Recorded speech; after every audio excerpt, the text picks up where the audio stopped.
बिस्मिल्लाहिर्रहमानिर्रहीम। अस्सलामु अलैकुम वरहमतुल्लाहि वबरकातुहू।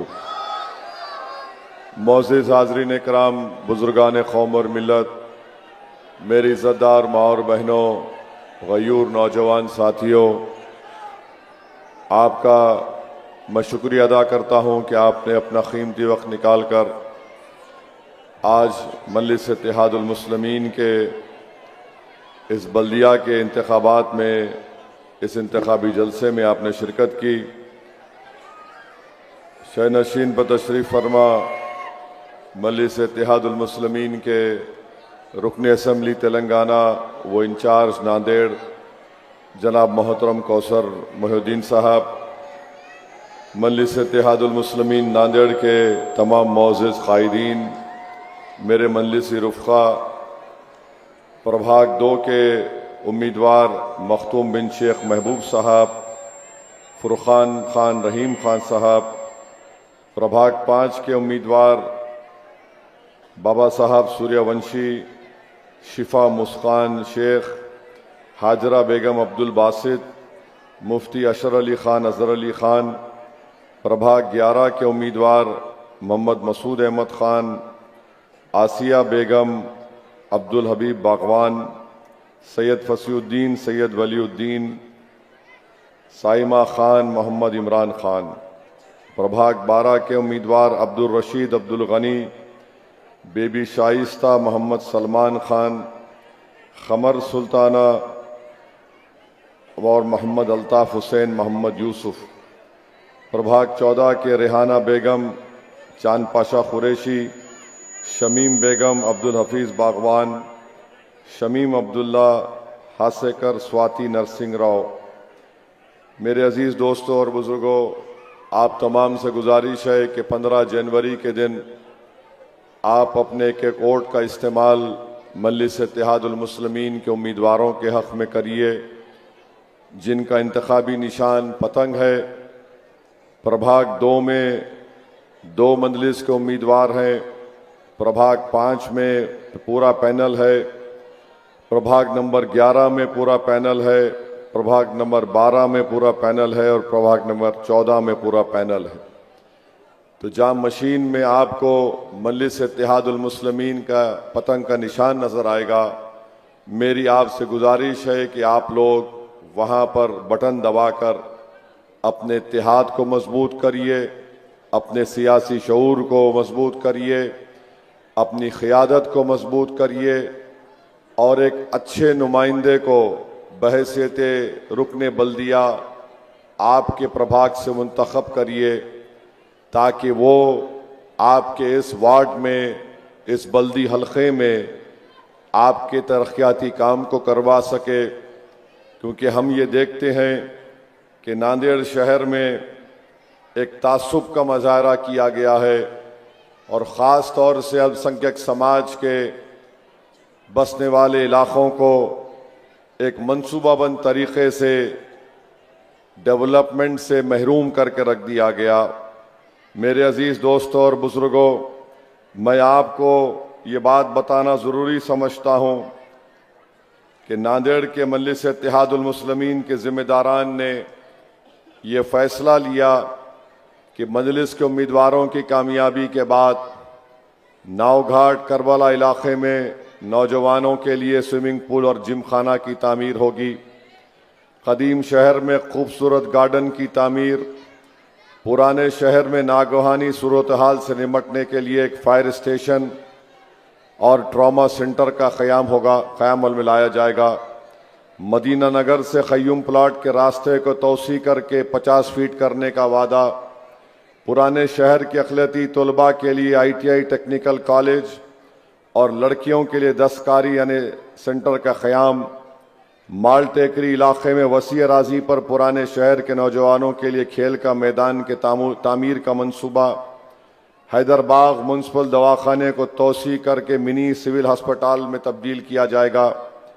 पुराने शहर के इलाक़े में फ्रूट मार्केट, भाजी, फूल मार्केट और हॉकर जोन के क़याम का आज़म, पुराने शहर में जदीद तर्ज की टेक्नोलॉजी से आरास्ता स्लॉटर हाउस का क़याम और उसकी गंदगी निपटने के लिए मुनासिब हिकमत अमली तैयार होगी और जो होनहार और माशी पसमानदा तलबा के लिए खिदवाई नगर इलाके में स्टडी सेंटर का क़याम, पुराने शहर के इलाके में मुस्लिम तालिबात के लिए गर्ल्स हॉस्टल का क़याम, म्यूनसिपल कॉरपोरेशन की जानिब से वाजबी कीमत पर दस्तियाब होने वाली शादी खाने की तामीर का मनसूबा, नांदेड़ शहर में क़ब्रस्तानों की सारबंदी, नमाज जनाजा के चबूतरे की तामीर और वहाँ पर वज़ू के लिए पानी के इंतज़ाम का मंसूबा है।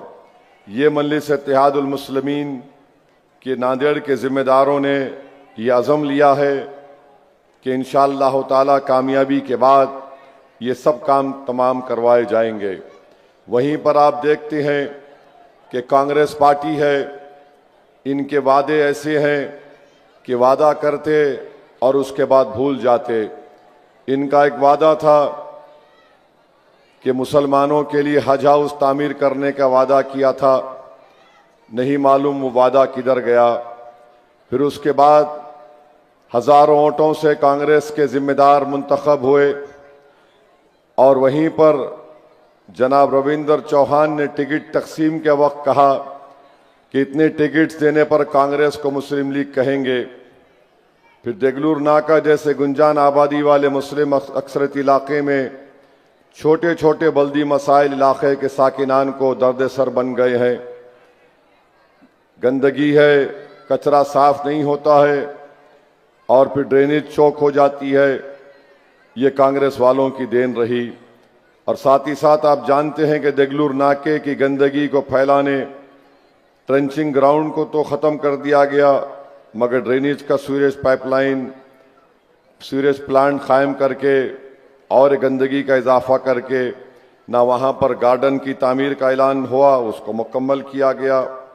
मिल्लत नगर में गंदगी की वजह से सेहत को ख़तरा और बड़ी तादाद में बदजनवर खंजीरों का इजाफा हो रहा है। वहाँ पर मिल्लत नगर के रास्ते की तामीर, उसके इंतज़ार में कई नस्लें बूढ़ी हो चुकी हैं, मगर फिर भी कांग्रेस झूठा वादा करती। मुस्लिम इलाके में गैर ज़रूरी पुलिस की जानिब से हमारे खांचा फरोश को, ताजरों को तंग किया जाता है और फिर यही हाल दूसरे इलाके में भी है, मगर जहां पर वजीराबाद इलाका है वहां पर दूसरों को बैठने की इजाज़त दी जाती है। कांक्रीट रोड तांडूर नांदेड़ में पूरी डाली गई, मगर आप देखते हैं कि नांदेड़ में कई जगह ऐसे हैं, ख़ास तौर से देगलूर नागे के रास्ते, हिंगोली गेट, वजय गार्डन का रास्ता, यहाँ पर कुछ नहीं हुआ। तो मेरे अजीज़ दोस्तों और बुजुर्गों, गड़े इतने हैं, मैं भी महसूस किया गड़ों को। गाड़ी में आते वक्त हमारे ड्राइवर साहब एक बचा रहे तो दूसरे गड्ढे में गिर रहे थे उन्होंने। तो कांग्रेस वालों का एक ही प्रोग्राम है कि गड्ढे में गिराते रहो और अपनी दुकान चमकाते। हसन मंजलिस के बलरामपुर के उम्मीदवार 80,000 वोट लिए और सिर्फ 350 वोट से कामयाब नहीं हो सके। एक और सीट पर 80,000 हम लिए ठाकुरगंज से, 6,000 से 6,500 से हम कामयाब नहीं हुए।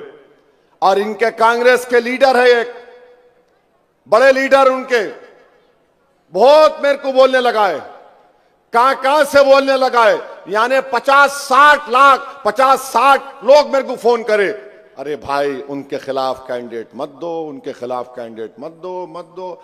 अख्तर ईमान बोले नहीं सर, कैंडिडेट तो मैं दूंगा। अख्तर ईमान हमारे सदर हैं, उन्होंने बोले नहीं सर कैंडिडेट तो हम देंगे उनके खिलाफ। वो बकवास बहुत करते हैं मजलिस के बारे में। मैंने कहा ठीक है अख्तर भाई, कैंडिडेट आप दे दो, बड़े बड़े लोगों का दबाव है, उनकी गुजारिश है, एक काम करते कि आप चले जाओ, मैं नहीं जाता हूं। ठीक है, नहीं गए, उन्होंने भी नहीं गए, मैं भी नहीं गया। वो बेचारे 18,000 वोट से हार गए। मैं नहीं गया तो भी मजलिस का उम्मीदवार 16,000 वोट लिया और हारने के बाद वो जनाब क्या बोलते, असदुद्दीन ओवैसी के भाषण से मैं हार गया। मैं गया ही नहीं तुम्हारे पास, मैदान में आया ही नहीं, मेरे पास क्या कोई मौकीला है ऐसा उड़ के बोला जाओ बेटा जाके पढ़ के फूक के आ जाओ। मैं तो गुनाहगार आदमी हूं, मगर उन्होंने बोले ये हाल इनका है। यहां पे टिकट नहीं दिए, लाला नाराज हो गए थे। लाला आप नाराज हुए थे नहीं हुए थे? लाला ऐसा सूरत बना लिया, क्या सर, क्या साहब, क्या साहब। अब लाला को और क्या दिखा? सियासतदान है, मोइन लड़ रहा ना साहब। वाजिबी बात है भाई, फितरी इंसान फितरत है थी, उनकी भी ख्वाहिश है थी। ये तो क्या करेंगे साहब, लाला ऐसा आके ये ऐसा क्या करेंगे। लाला सबर करो, लाला जीत जान दो उसको। लाला बोले, लाला मेरे को बोल रहे थे साहब आप समझो मेरी बात को, उन्हें नहीं जीत सकता। और लाला का एक जुमला था, लाला क्या बोले, साहब दिल का अच्छा नहीं है साहब, उन्हें आप समझो मेरी बात को।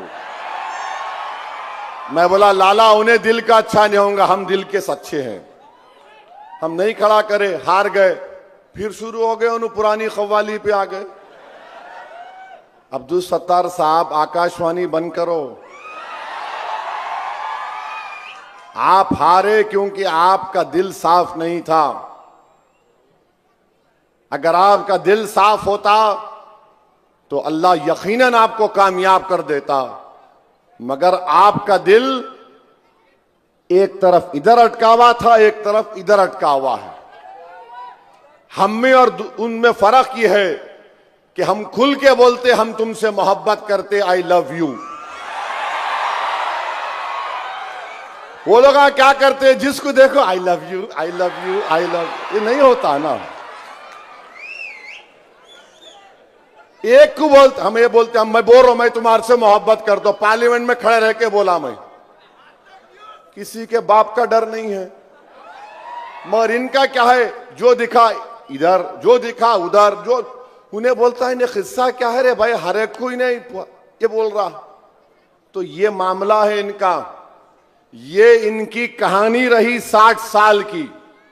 अब खेल बदल रहा है, ये नौजवान बच्चे जान चुके हैं और ये समझ चुके हैं इनकी मक्कारियों को, इनके दोगलेपन को।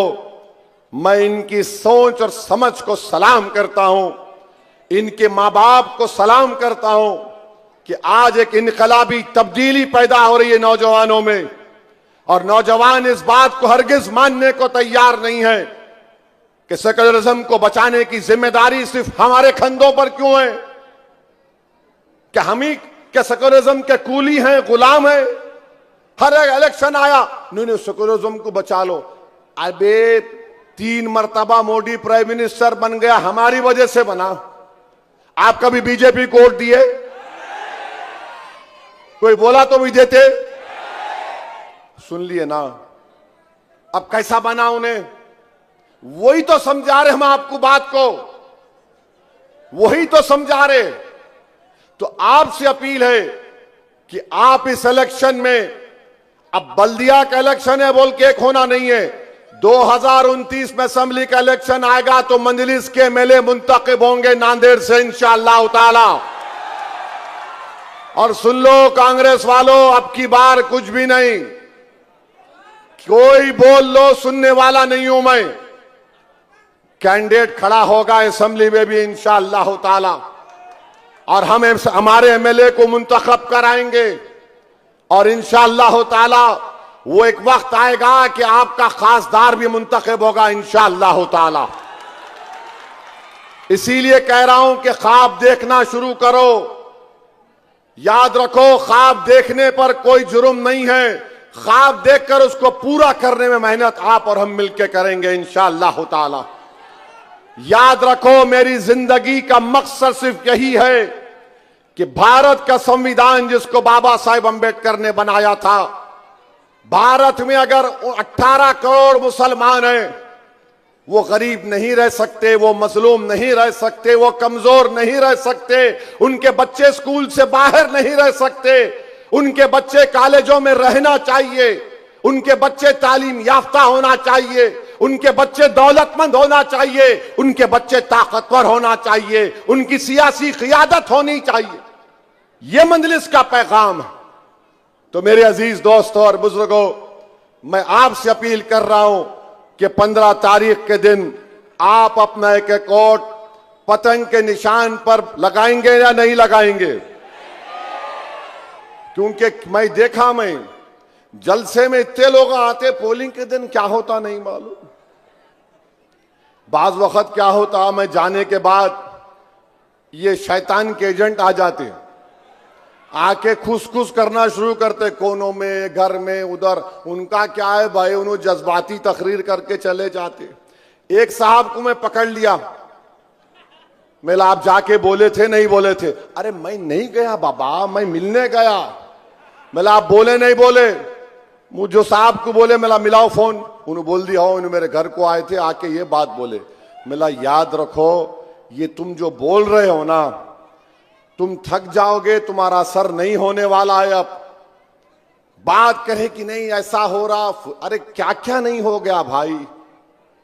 वक्फ का कानून बन गया, एसआईआर हमारे सर पर है, CAA के कानून के रूल्स बनाए जा रहे हैं, और ये एसआईआर एक मानो में सिटीजनशिप का एक इम्तिहान है, ये जो सरासर गलत है।